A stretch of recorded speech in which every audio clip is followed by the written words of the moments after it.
यार एक बात मेरी समझ के बिल्कुल बाहर है कि अब अगर हमारी इंडियन टीम टेस्ट टीम भले कितने भी एक्सपीरियंस खिलाड़ी खेल रहे हो या ये नई टीम खेलने गई हो, हम इंग्लैंड में ऑस्ट्रेलिया में यहाँ टेस्ट मैच खेलने जाते हैं, तो क्या हमारी बस अब यही एक्सपेक्टेशन होती है कि यार एक बैटर कोई सेंचुरी बना दे, एक बॉलर कोई 5 विकेट हॉल ले जाए, गेम में जो मर्जी चल रहा हो, जो कुछ भी हो, हम उस प्लेयर को चढ़ाएंगे, उसकी बात करेंगे, जिसमें कुछ गलत नहीं है।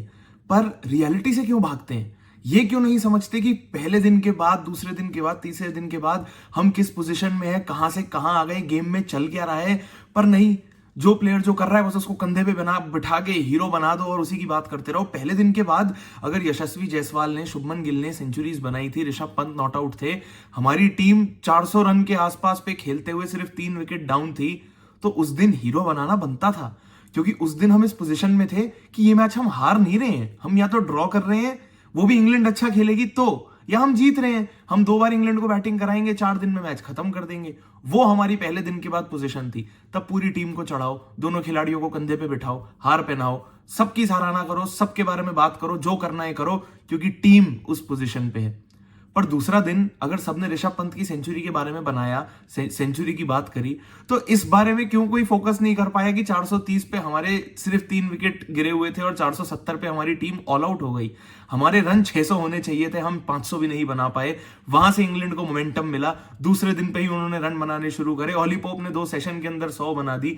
तीसरे दिन पे अब अगर हम खेलने आए तो जरूर जसप्रीत बुमराह ने 5 विकेट ली। क्यों? क्योंकि जसप्रीत बुमराह सिर्फ हमारी इंडियन टीम के नहीं, वो पूरी दुनिया के सबसे अच्छे बॉलर हैं और उनकी बात करूंगा, मैं भी करूंगा, सब करेंगे। पर पॉइंट ये है कि ये जो जसप्रीत बुमराह, ऋषभ पंत, इनके अराउंड हम जो बातें कर रहे हैं, जैसे ऑस्ट्रेलिया में नीतीश कुमार रेड्डी के अराउंड बातें चल रही थी, ये सब इमोशनली, मॉरली सब कुछ बहुत स्पेशल होता है। पर गेम में जो चल रहा है, हम लोग किस पोजीशन से कहां आ गए, इंग्लैंड क्या कर रही है, किस तरीके से उन्होंने हमें गेम में, हमें पहले हम लोग कितना आगे थे, वहां पर उन्होंने हमें कैचअप किया, गेम में आगे भी आए और अब वापस ये गेम बिल्कुल बैलेंस में हैंग कर रहा है, तो ये हमारे लिए प्रॉब्लमैटिक है। यहां से अब अगर कोई बोले कि हम लोग गेम हार जाएंगे, तो क्या हमारी पोजीशन होगी? तब कोई याद करेगा ना कि पहले दिन के बाद हमारे तो यार 400 रन पे सिर्फ 3 बैटर आउट थे, 430 पे, और वहां से कोई सोच सकता था कि हम मैच हार जाएंगे। पर हार जाएंगे, हार सकते हैं, ड्रॉ हो सकता है, इंग्लैंड यहां से अच्छा खेल सकती है, हम जीत भी सकते हैं, बहुत सब कुछ ऑन द टेबल है। बट पॉइंट यही है कि सब कुछ 3 दिन के बाद, हमारे 470 रन बनाने के बाद अभी भी ऑन द लाइन नहीं होना चाहिए था, पर है।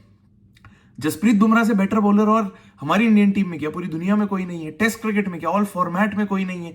टेस्ट क्रिकेट में उनसे अच्छा पूरी दुनिया में कोई और नहीं है, क्योंकि 14 5 विकेट हॉल्स जसप्रीत बुमराह ने लिए हैं, जिसमें से 12 तो उन्होंने इंडिया के बाहर ही लिए हैं। इंडिया के बाहर, इंग्लैंड में, ऑस्ट्रेलिया में, साउथ अफ्रीका में, हर जगह ऐसी कोई कंट्री नहीं बची शायद जहां पर जसप्रीत बुमराह का 5 विकेट हॉल ना हो। मतलब हो सकता है ना हो, बट ये एक फिगर ऑफ स्पीच था।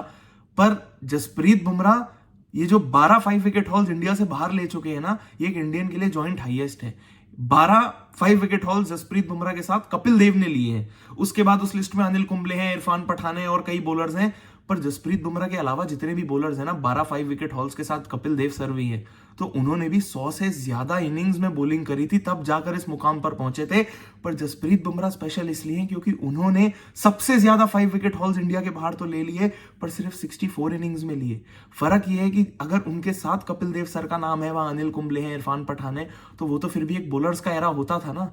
पर ये तो बैट्समैन का एरा है, ये तो बैटर्स की जनरेशन है, बैटर्स के रन बनाने का टाइम है, टेस्ट क्रिकेट है, बेसबॉल है, फ्लैट पिचेस हैं। इस गेम में इतनी ऐसी पिच है जहां दोनों टीमें 500 रन बना गई लगभग। वहां पर जसप्रीत बुमराह ने 5 विकेट लेकर दिखाई है। ये जो 6 रन की लीड इंडिया अभी भी लेकर वापस बैटिंग करने उतर पाई है, जसप्रीत बुमराह की वजह से ही उतर पाई है। दोनों ओपनर को आउट किया, जो रूट को आउट किया, डेथ में उनके टेल एंडर्स को आउट किया। तो ऐसा क्या है जो जसप्रीत बुमराह ने नहीं किया? अब यहां पर अगर हम लोग कंप्लेन करते हैं ना कि जसप्रीत बुमराह को सपोर्ट नहीं मिल रहा है, तो वो सच बात है। अब उसमें प्रॉब्लम ये नहीं है कि यार हमारे बॉलर्स तो यार जसप्रीत बुमराह जैसे अच्छे थोड़ी हो सकते हैं, जसप्रीत बुमराह के आगे तो सभी हल्के लगेंगे ना, लगेंगे, क्योंकि जसप्रीत बुमराह सबसे अच्छे हैं। पर आप जसप्रीत बुमराह के आगे नहीं, आप इंग्लैंड के बैटर से कंपैरिजन करो ना कि वो आपको कैसे ट्रीट कर रहे हैं। अगर प्रसिद्ध कृष्णा को 20 ओवर में 128 रन बना रहे हैं, 3 विकेट, कितनी रेलिवेंट है? वो तो जसप्रीत बुमराह भी थोड़े और ओवर करते तो शायद उन्हें आउट कर सकते थे, पर अगर आप जसप्रीत बुमराह की जगह पर एक स्पेल डालने आ रहे हो तो वहां पर आप क्या कर रहे हो, मैटर तो वो करता है। अगर प्रसिद्ध कृष्णा 6.5 की इकोनॉमी से रन कंसीड कर रहे हैं, शार्दुल ठाकुर 100 ओवर से भी ज्यादा में सिर्फ 6 ओवर डाल रहे हैं, उसमें भी 6 से ज्यादा की इकोनॉमी से वो बॉलिंग कर रहे हैं, मोहम्मद सिराज 4.5 की इकोनॉमी से अपने ओवर डाल रहे हैं, तो ये सपोर्ट नहीं है, ये आप अपने लेवल की ही बॉलिंग नहीं कर पा रहे हैं, कैचेस ड्रॉप हो रही हैं, कप्तानी में कुछ समझ नहीं आ रहा है कि प्लान्स किस तरीके से चल रहे हैं। जरूर वो ऑन ग्राउंड चल रहा होता है, अभी तक इतना 3 दिन में एविडेंट नहीं है कि कप्तान का कितना बड़ा रोल है, बाहर से क्या मैसेजेस आ रहे हैं, क्या हो रहा है, बताना बहुत मुश्किल है, पर हमारी टीम की ओवरऑल परफॉर्मेंस में डिप है। 2015 से 2022 तक हमारी इंडियन टीम ने यही सेना कंट्रीज में, south Africa, England, New Zealand, Australia में खेलते हुए 450 से ज्यादा रन सिर्फ एक बार कंसीड करे थे, जब एक ऐसी इनिंग थी जहां कोई टीम हमारी टीम के बॉलर्स के अगेंस्ट 450 से ज्यादा रन बना पाई 7 सालों में। और ये 2022 से 2025 तक पिछले 3-4 सालों में 4 ओकेजन ऐसे आए हैं जहां इन्हीं कंट्रीज में सामने वाली टीम ने 450 से ज्यादा रन हमारे बॉलर्स के अगेंस्ट बनाकर दिखा दिए। तो ये डिप नहीं है तो और क्या है, परफॉर्मेंस गिरी नहीं है तो और क्या है, फील्डिंग मैटर करती है, कप्तानी मैटर करती है, सब कुछ मैटर करता है। ओली पोप की कैच जहां पर छूटी 50 रन से पहले छूटी थी, वो 100 रन बना गए। एक बार उनकी शायद 66 पे छूटी थी, वहां से उन्होंने अपनी सेंचुरी बनाई। हैरी ब्रुक तो 0 पे आउट हो गए थे, वो नो बॉल हो गई थी और वहां से वो 100 रन, वहां से वो 99 बना गए, लगभग 100 ही बना गए। तो ये सारी बहुत छोटी छोटी चीजें हैं और ये प्रॉब्लमैटिक हैं। अब यहां पर बॉलर की भी गलती, फील्डर की भी गलती, मैनेजमेंट हो, कुछ भी हो, प्रॉब्लम चल रही है। अब यहां से हम लोग ये नहीं नोटिस कर पा रहे कि इंडिविजुअल परफॉर्मेंसेस जितनी भी अच्छी हो रही हो, मैच में हम कितना आगे थे, कितना आगे जा सकते थे। पहले हमारी बैटिंग में वो कोलैप्स आया, हम उतना आगे नहीं जा पाए, इंग्लैंड को मोमेंटम मिला, वो आए, पहले ओवर में उनकी भी विकेट गिर गई, पर वो वहां से एक बड़ी पार्टनरशिप्स बना पाए, उनके लिए सभी बैटर्स कंट्रीब्यूट करके चले गए, किसी ना किसी तरह उनके बैटर्स ने भी उतने ही रन बना दिए जितने हमने बना दिए, तो गेम तो वापस बैलेंस में आ ही गया ना। यहां पर अगर आप हमारी सेकंड इनिंग्स में बैटिंग करते हुए भी 2 विकेट गिर गई हैं, 90 रन हमने बना दिए, 96 की हमारे पास लीड है, तो अब इंग्लैंड को गेम में कोई वापसी नहीं करनी है, हमें अब इंग्लैंड को चैलेंज करना है कि हम कितने रन बना रहे हैं। बॉल हमारे कोर्ट में है कि हम गेम को किस तरीके से आगे लेकर जाते हैं, क्योंकि अब यहां पर रिलैक्स नहीं कर सकते, टीम थोड़ी भी लेट बैक नहीं हो सकती। प्लान्स ऐसे होंगे कि हम यहां से गेम को कैसे अप्रोच करके वापस अपने फेवर में लाना चाहते हैं, जो कि 2 दिन पहले तक सिचुएशन नहीं थी। ये सिचुएशन हमने अपने लिए बना दी, तो गेम में शिफ्ट आया, मोमेंटम शिफ्ट हुआ, गेम के रिजल्ट में, प्रोबेबिलिटीज में सब कुछ बदल गया। पर इन सब चीजों के बारे में कोई बात करना ही नहीं चाहता है, जबकि रियलिटी यही है।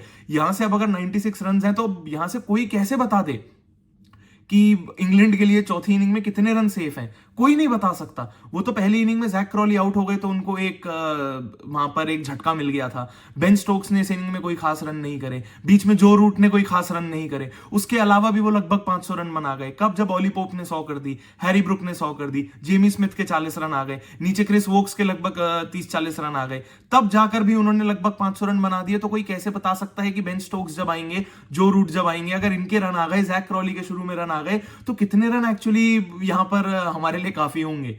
क्योंकि अगर हमारा यहां से एक और कोलैप्स होता है, हम लोग जितने भी रन बनाते हैं, अगर इंग्लैंड को 1-1.5 दिन बैटिंग करने को मिल गई, चौथा दिन अब शुरू होने वाला है, यहां पर अगर आधा एक पूरा दिन हम खेल भी लेंगे, या 5वें दिन पे इंग्लैंड को अगर पूरा दिन खेलने को, बैटिंग करने को मिल गया, तो पता नहीं वो क्या कर सकते हैं। तो हमारे को यहां से पता ही नहीं है एक्चुअली कि कितने रन, बोलने को 400 रन, 450 रन हम कह सकते हैं कि काफी होंगे, जो आखिरी इनिंग में चेस करने बहुत मुश्किल होंगे, नो डाउट। पर पिच में तो कोई खास चेंज हो नहीं रहा है। 300-350 रन का टारगेट होगा तो हम लोग तो फंसे हुए ही रह जाएंगे, क्योंकि इंग्लैंड उतने रन चेस कर सकती है अपने घर पे एक बैटिंग विकेट पे, क्योंकि पिच में तो कोई खास चेंज आया नहीं, जैसे हम सबको दिखाई दे रहा है। बॉलर्स की हमारी फॉर्म वैसी चल नहीं रही है, जसप्रीत बुमराह को रेस्ट का उतना टाइम मिलेगा नहीं मिलेगा, एक दिन क्या सिर्फ काफी है? कल जब हमारी टीम पूरा दिन अगर बैटिंग कर जाएगी, तो क्या सिर्फ एक दिन जसप्रीत बुमराह को वापस बॉलिंग करने आने से पहले रेस्ट के लिए काफी है?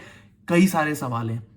और प्रॉब्लम यही है कि हमें अब यहां से अगर 96 रन अभी ऑलरेडी हमारी लीड में आ चुके हैं, तो यहां से शायद 300 रन और चाहिए।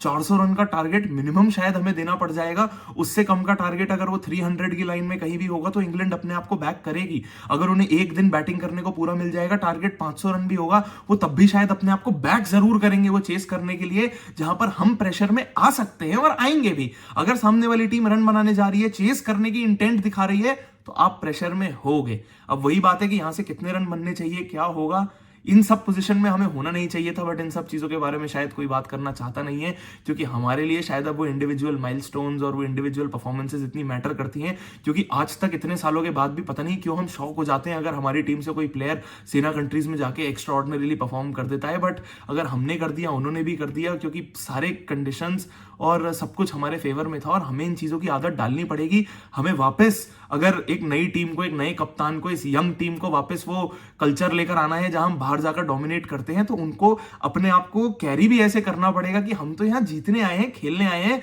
ये एक 5 विकेट हॉल या एक इनिंग में 3 सेंचुरीज और ये 130 रन, ये 100 रन, ये हमारे लिए मैटर नहीं करते। ये तो हम हर बार आएंगे तो करके दिखा देंगे, और वही एग्रेशन और वही माइंडसेट होगा तो जाकर ये वाले सवाल लोग उठाएंगे। जब विराट कोहली की टीम वहां पर जाकर अच्छा नहीं करती थी तो लोग यही सवाल उठाते थे, पर अब अगर एक खिलाड़ी अच्छा करता है तो हम ताली बजानी ऐसे शुरू कर देते हैं जैसे मैच जीत गए।